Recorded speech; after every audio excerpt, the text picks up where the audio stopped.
This is a walking, talking mock for the AQA AS level physics specimen paper. This is downloadable from the AQA website, as is the mark scheme. So we're going to start with question number 1, which is a particle physics question. Complete table 1 comparing some of the properties of positive pions and protons. Now I've got a baryon number here of a pion is going to be 0 because it's a meson, not a baryon, whereas a proton is a baryon, so its baryon number is 1. The relative charge of a proton is going to be +1. The quark composition of a pi plus, you can either learn it or you can understand it. To understand it is to know it's a pion, so it's going to be made of up and down quarks. You know it's +1, so you're going to have an up anti-down quark pair. Now a proton being a baryon is going to be 3 quarks, so that's up, up, down. The next one, the next question is looking at an equation. You've got a pion plus a proton becomes a kaon plus X. Now you've got no mesons, no leptons being involved here, so it's not a weak interaction. It's going to be a strong nuclear interaction, which means that what you've probably produced here is a strange anti-strange pair. So if you deduce the relative charge, baryon number and strangeness of particle X, you're using the Quibble rule, in this case the Quibbles rule because it's a strong nuclear reaction. So Q, B, L, S. Okay, we know both the times it's going to be 0 for all of those because it's a strong interaction, so there's no leptons involved. So here we've got the charge. Charge is going to be +1 for the pion, and for the proton that will also be +1. The baryon number of the pion is going to be +1, there's going to be 0, not +1 because it's a meson. +1 for the proton because that is a baryon. The strangeness of the pion is 0, the strangeness of the proton is 0, so we're going to end up with total strangeness of 0, total charge of 2, total baryon number of 1. So we then start looking at what the K plus is. Now the K plus is going to be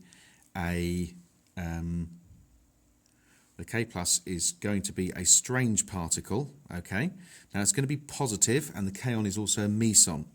So the baryon number of the K meson is going to be 0 because it's a meson, not a baryon. We are expecting the charge of the kaon to be +1, and the strangeness, well, it could be +1, it could be -1.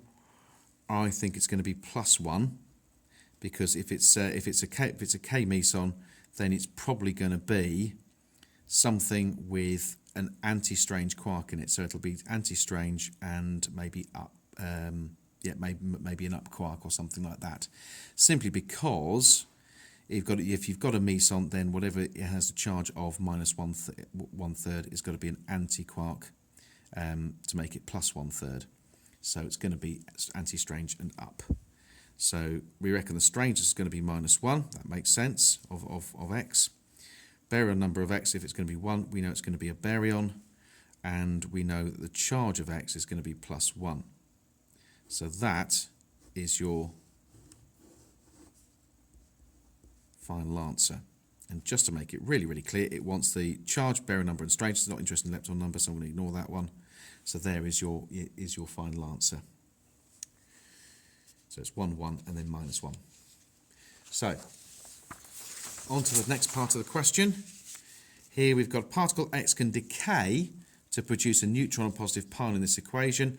So here we're probably not producing quark-anti-quark pairs. So this looks very much like it's probably going to be a weak nuclear reaction. And the reason why we know that is that we know that X has a strangeness of 1. Okay.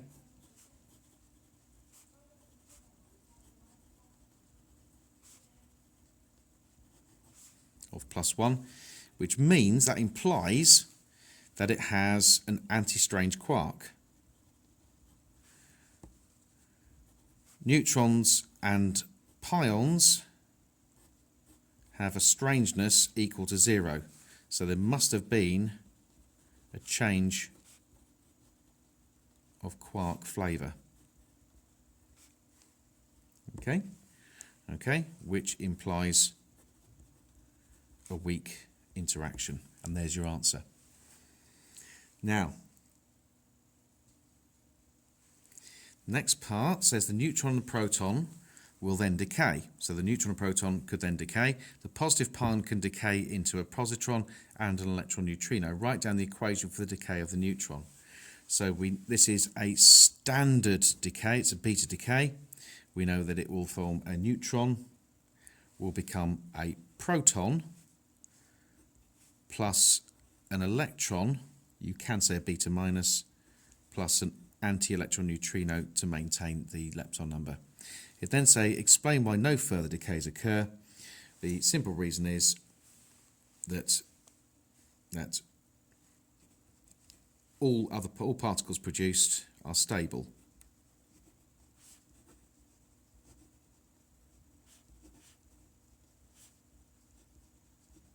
There we are. Okay. Now it's a 2-mark question, so what else do I need to say here? Well, all particles are produced as stable. Well, we know that we need to actually sort of explain exactly what that is. So we need to say that protons are stable.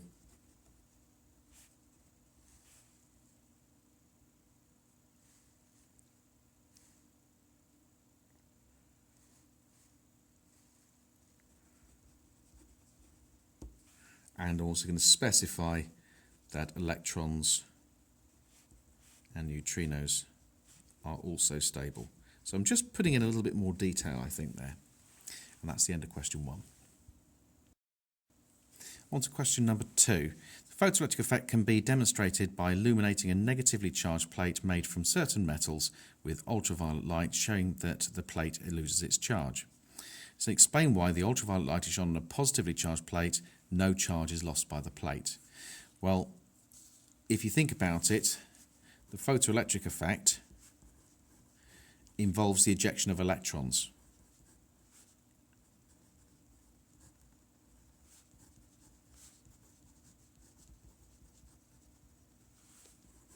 Or the emission of electrons, I should really say there, which are negative. Okay, so that's probably 1 mark earned there. So what does that mean? Well, if you've got a positive, so if you did a photo emission, it would only make the plate even more positive. So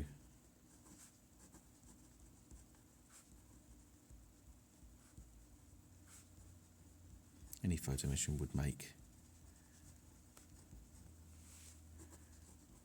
the plate even more positive. So it would actually make it very, very difficult for the electrons to actually be ejected in the first place. You're positively charged, I should say here. That's probably a good answer there. Okay. So the next part is a 6-mark question. It's a high-order question. You have to think very, very carefully about what you've got to say in order to get all 6 marks here. So we know it's all about photoelectric effect now. So threshold, frequency and work function are important ideas about the study of the photoelectric effect. Tables 2 and 3 summarise the work functions of 3 metals and photon energies of 3 ultraviolet light sources. So here you've got the work functions of 3 different metals and 3 different light sources. Let's discuss the combinations of metal and UV light sources that could best be used to demonstrate the idea of threshold frequency and the idea of work function. So, first of all, we need to say that photo emission only occurs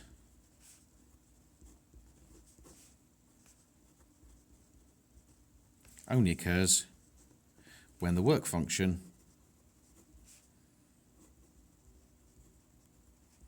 is less than the photon energy.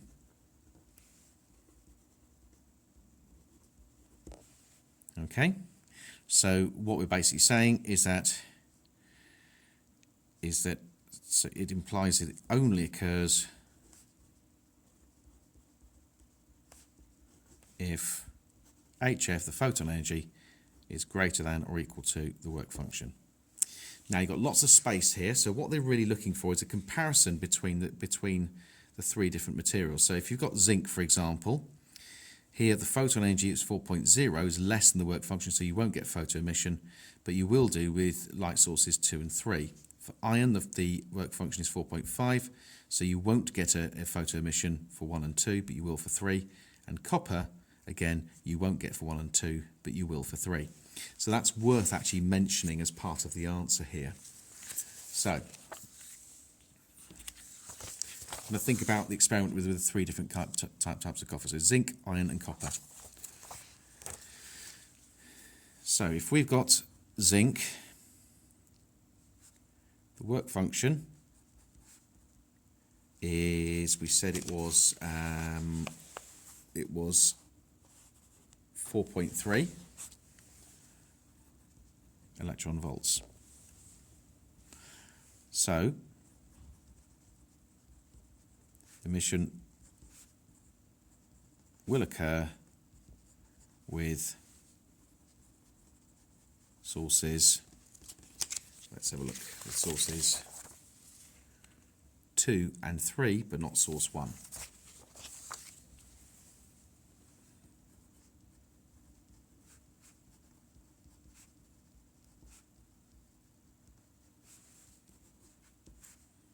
And that's since the photon energy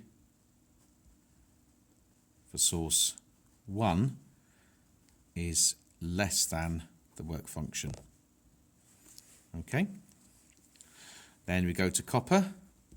So that's zinc, that's copper. There the work function was 4.5, I think, 4.5 electron volts. So emission will only occur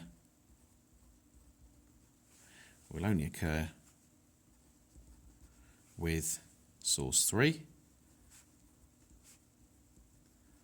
since its work function, the photon energy there will be greater than the work function for the copper.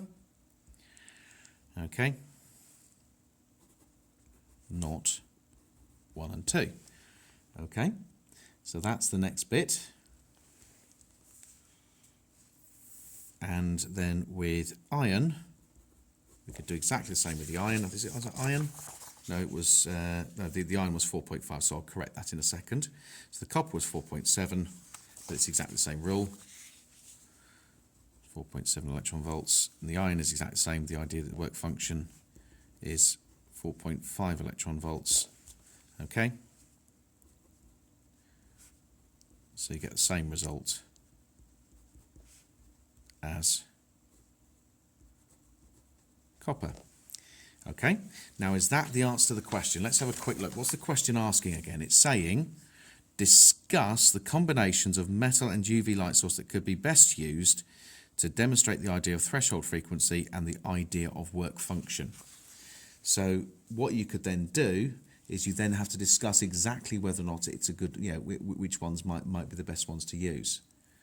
So you could probably use light source 2 with the zinc and the copper to demonstrate the idea that different materials have got different work functions. So source 2 with zinc and copper demonstrates that different materials have different work functions. Whoops.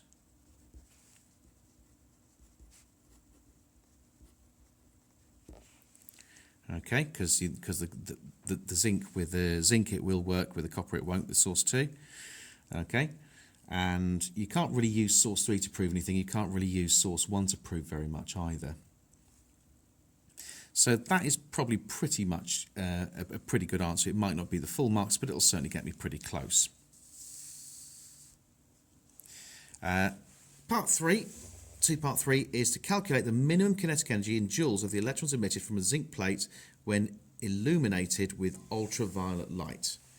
So you've got the work function of the zinc there, you've got the frequency of ultraviolet light there. So what they want to do is work out the maximum kinetic energy. So you're looking for this idea, Ke max.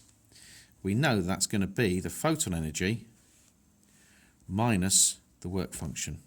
Now the work function there is 4.3 electron volts, so then we know we've got to multiply it by 1.6 times 10 to the power minus 19 joules to actually get it in joules. So HFH is going to be 6.63 times 10 to the minus 34 multiplied by a frequency of 1.2 times 10 to the power of 15 minus 4.3 times 1.6 times 10 to the power of minus 9. You just bung that all into your calculator and you end up with 1.0 times 10 to the power of minus 19 joules. And you just put that in here. Okay, units already there. And that's how you do it. Pretty easy, 3 marks if you ask me. And the last part to explain why the answer is a maximum is that the idea that some photoelectrons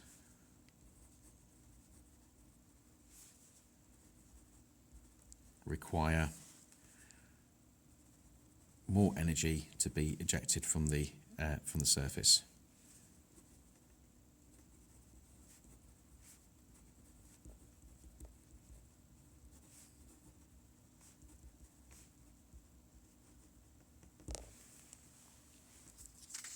And there's your answer to the first part. There's your answer to question number 2.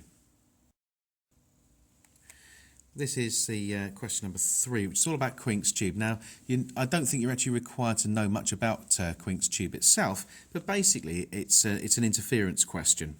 So the loudspeaker at X produces sound waves of one frequency. The sound waves enter the tube and the sound energy is divided equally before travelling along the fixed and movable tubes. The two waves superpose and are detected by a microphone at Y. The movable tube is adjusted so that D1 equals D2. So these two distances are equal, and the waves travel the same distance from X to Y, as shown in Figure 1. As the movable tube moves slowly pulled out as shown in Figure 2, the sound detector Y gets gradually quieter and then louder. Explain the variation in the loudness of the sound at Y as the tube is slowly pulled out. So, first of all, let's have a look at Figure 1. In Figure 1, well, if these two distances are equal, then the waves are travelling the same distance. The waves travel the same distance.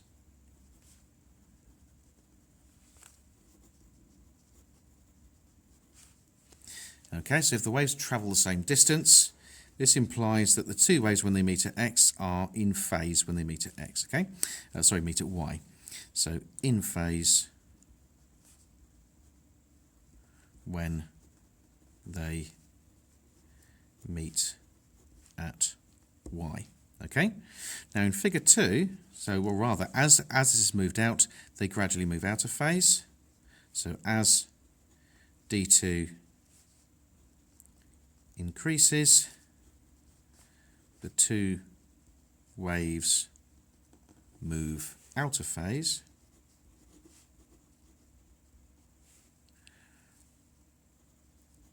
Until they're in antiphase.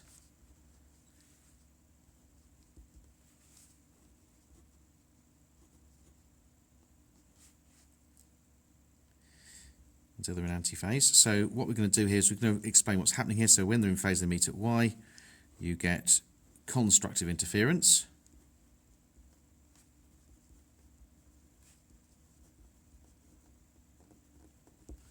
And there you get destructive interference.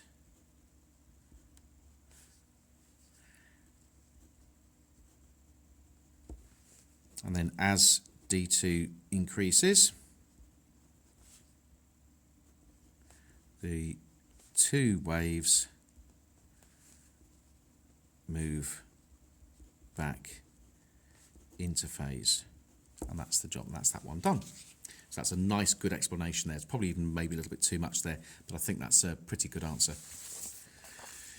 So the next question, the tube starts in the position shown in Figure 1. Calculate the minimum distance moved by the movable tube for the sound detected at Y to be at its quietest.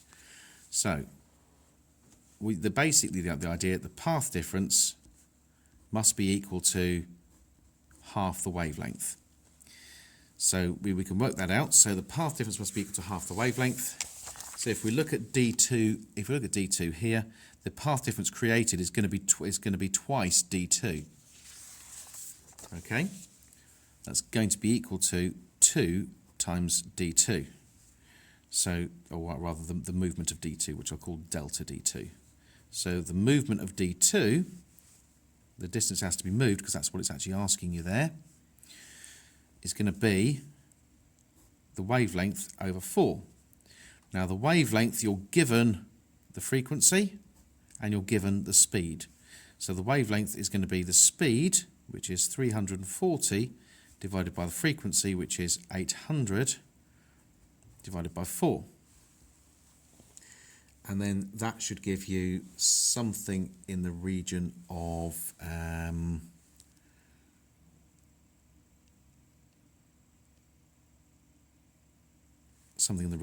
about 0.1 centimeters. Sorry, 0.1 meters.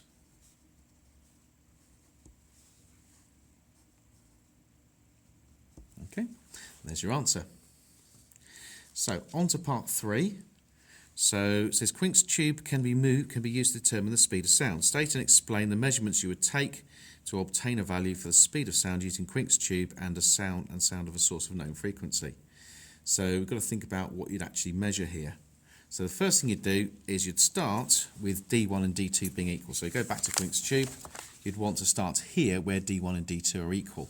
You then want to increase D2 until you get to the next sort of maxima, the next sort of loudest sound. Okay?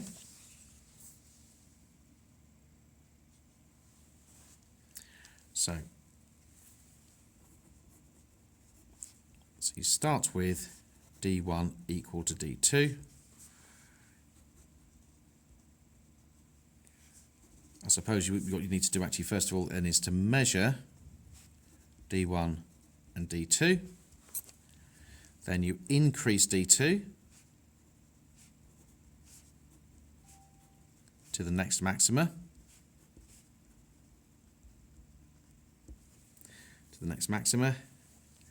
And then measure the new D2.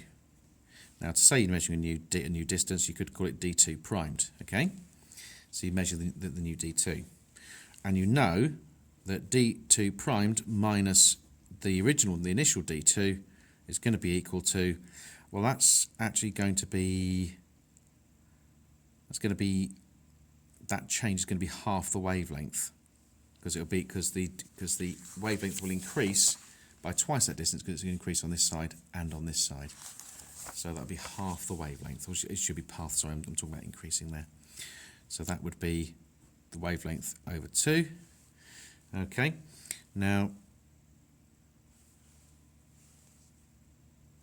the next thing you need to know is you need to know the frequency of the wave. Okay, so you'd find the frequency. Now it will usually be given, so if you're using a tuning fork, it might be written on the tuning fork. If you're using a signal generator, it'd probably be written on the screen of the signal generator. And then you use V equals F lambda, speed is frequency times wavelength, to obtain the speed. Okay, and that's pretty much the end of question number 3. So now on to question number 4. The spectacle lenses can be tested by dropping a small steel ball onto the lens, and as shown in figure 3, and then checking the lens for damage. So they've got a particular sized ball, they've got the mass of the ball there, they've got the height of the drop, 1.27 metres. So you've got some data. So the first question says calculate the density of the ball. Well, you know, density is mass over volume. So the mass is 0.016 divided by the volume, which is 4/3 pi r cubed, so that's going to be 4/3 times pi. Now, if that's the diameter, the radius is going to be 8 millimeters, okay? So that would be 0.008 cubed. So you've got your values there. That's all ready to go. You plug it straight into your calculator, and you'll end up with something along the lines of about 7.5 times 10 to the power of 3 kilograms per metre cubed. Okay? Because that's the units they want for the answers, so you put that there. 7.5 times 10 to the power of 3 kilo. Oops, don't have to put the unit because it's already there. Right, next part, it says in a test, the ball bounced back to a height of 0.85 metres. Calculate the speed of the ball just before the impact. So, got to start thinking about this one. So, in a test, the ball back to bounce to a height of 0.85 metres. Calculate the speed of the ball.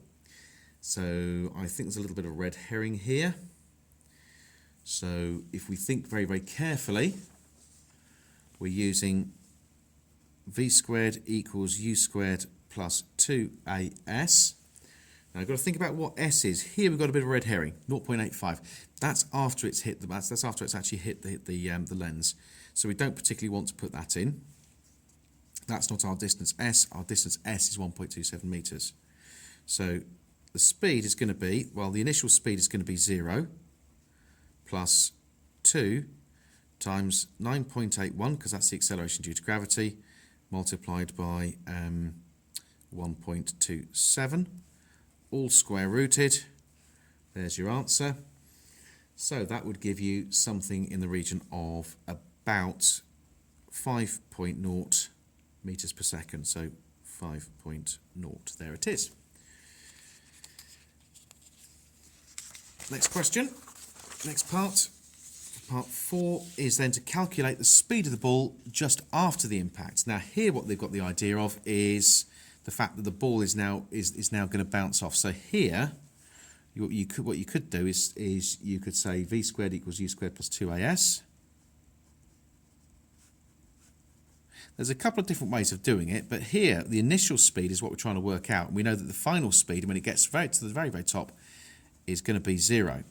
Okay, now the distance s is that distance they mentioned before, so we look back at that previous question, and that's 0.85 metres. So that's pretty simple, 0.85 metres.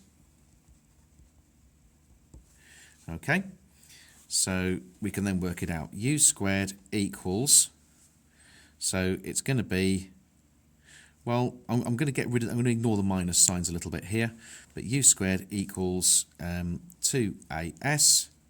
So u is going to be the square root of 2 times g times the distance s, which is the square root of 2 times 9.81 times the distance 0.85. So you just plug that in and that comes out to be 4.1 metres per second. Okay, that's just a calculation. So then says calculate the change in momentum of the ball due to impact. So the change in momentum is going to be the momentum before times minus the momentum afterwards. So the momentum before, well, we've got the speed. We've got the speed of the ball. We've got the mass of the ball here is 16 grams, and we worked out the speed to be 5 meters per second.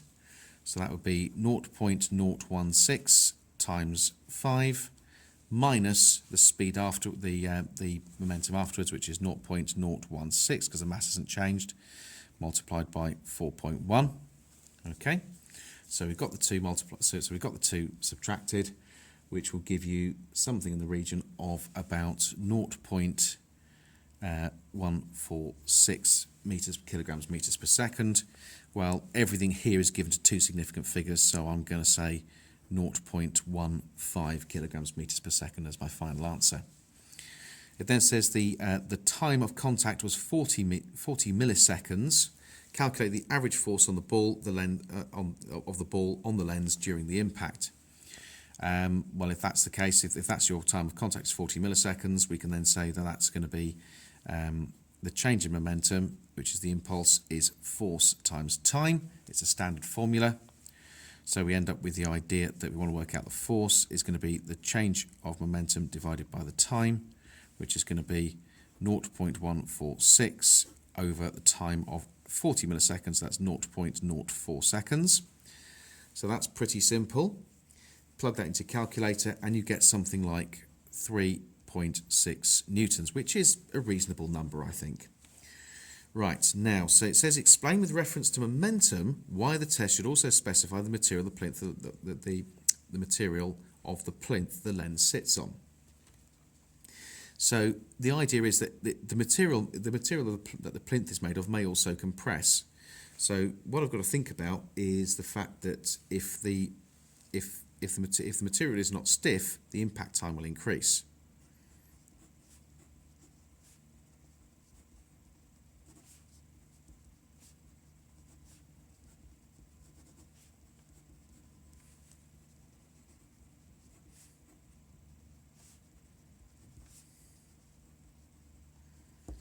And if the impact time increases, that this will reduce the rate of change of momentum.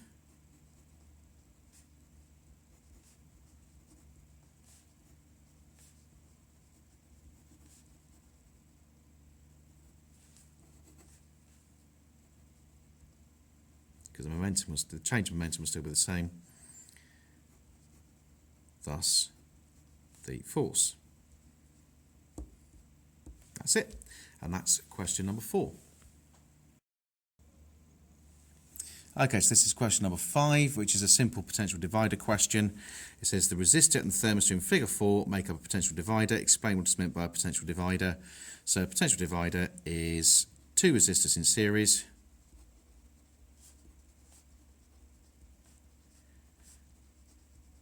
which share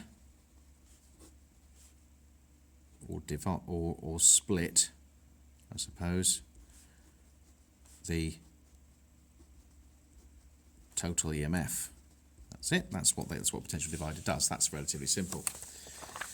So the next question says, state and explain what happens to the voltmeter reading when the resistance across R is increased and the temperature is kept constant. So if you look at the circuit diagram, the voltmeter is across the thermistor, not R in series. So if the R increases, the PD across R will increase, so the PD across T will decrease. So you would say it would decrease, that's your statement. Okay, so that would decrease. So as R increases, the PD across R will increase.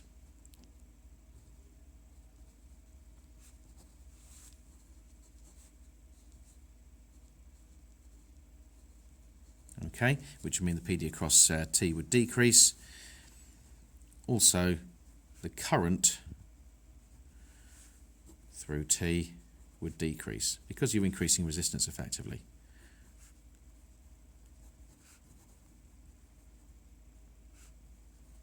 Okay, that's pretty simple. Question number 2, state and explain what happens to the ammeter reading when the temperature of the thermistor increases. Well, again, look at the graph. As the temperature increases, the resistance decreases. So so that's the first bit. As theta increases, the resistance across the thermistor, I'm going to call it RT, decreases. So current will increase.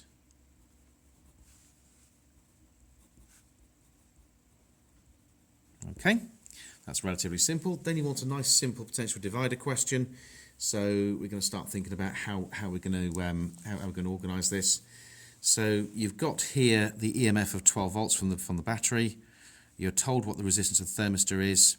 You're told that the voltmeter, which is across the thermistor, is replaced by an alarm which sounds when the voltage across it exceeds 3 volts.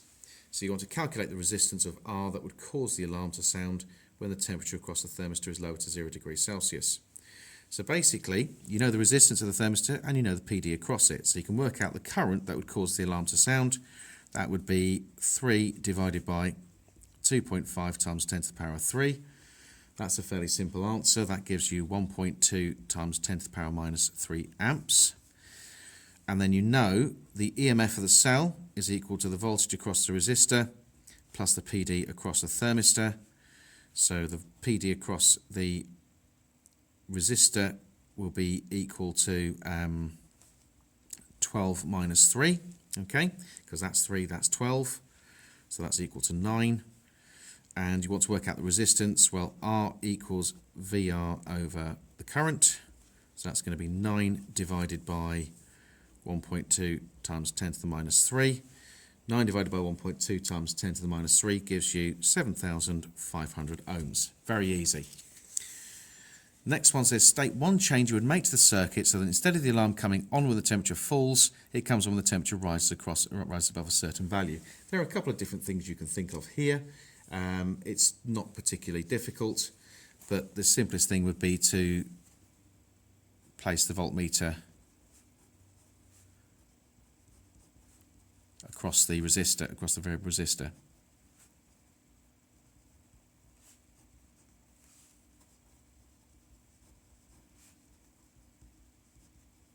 Okay, because you know that if the voltage across here increases, the voltage across here is going to decrease. So that makes a lot of sense.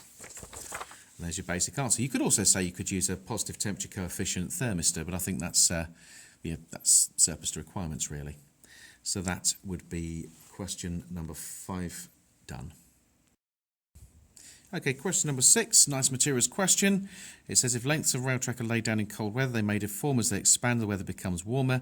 Therefore, when the rails are laid in cold weather, they're stretched and fixed into place while still stretched. This is called pre-straining. The following data is typical for the length of steel rail. So you've got the Young's modulus, you've got the cross-sectional area, and you've got the amount of pre-strain per Kelvin rise of temperature the rail is expected to experience. You're told that at 8 degrees Celsius, the engineer gives a pre-strain of 3 times 10 to the power minus 4. Now, there's a couple of different ways of doing this next question. You've got to calculate the tensile force. Well, you know Young's modulus is stress over strain, so you can work out the stress, and you know stress is equal to force over cross-sectional area.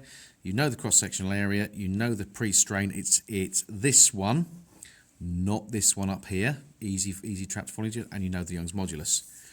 So you end up with the idea the force is going to be, well, that's going to be Young's modulus times strain, times the pre-strain that he actually uses, multiplied by the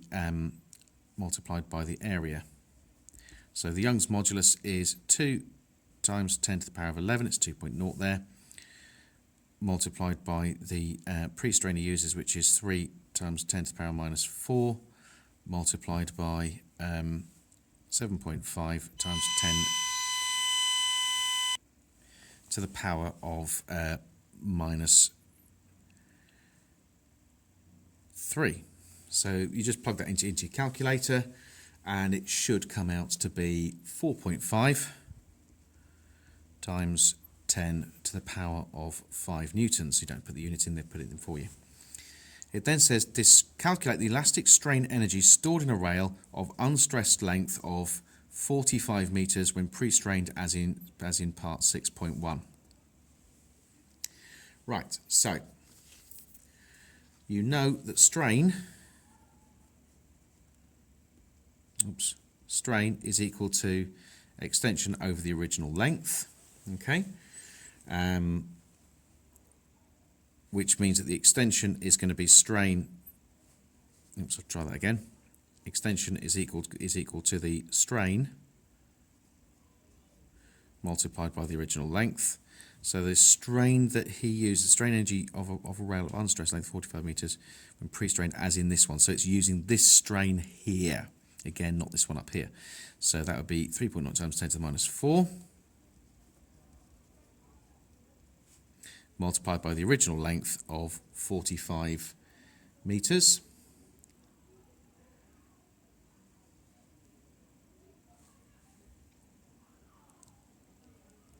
Which gives you the original strain of 1.35 times 10 to the minus 2, no units there. So that gives you the extension, and you know that the energy is a half times the force times the extension.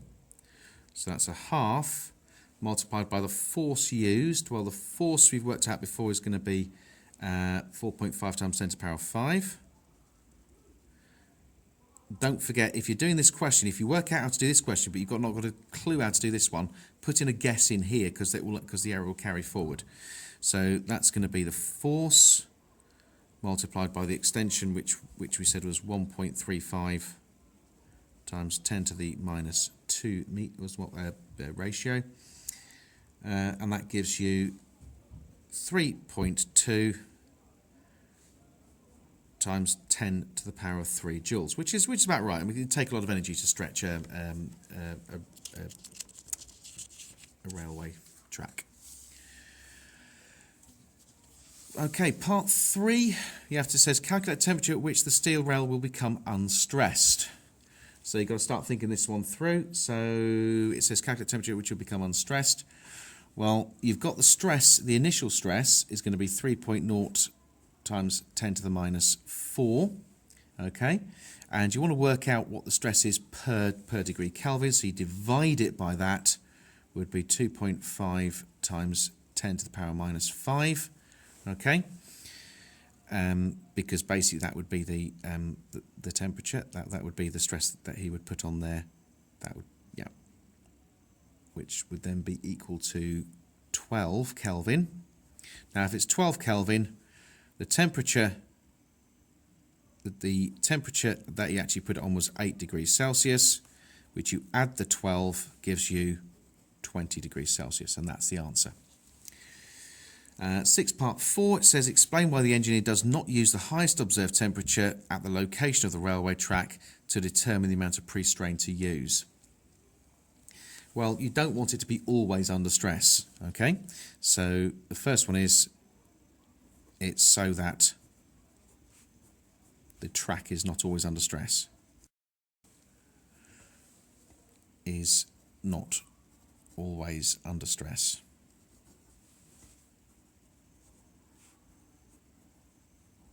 Okay, that's the first one. And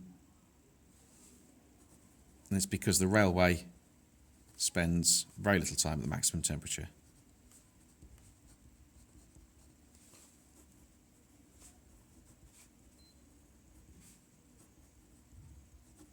And that's your answer, and that's the end of the questions in that paper.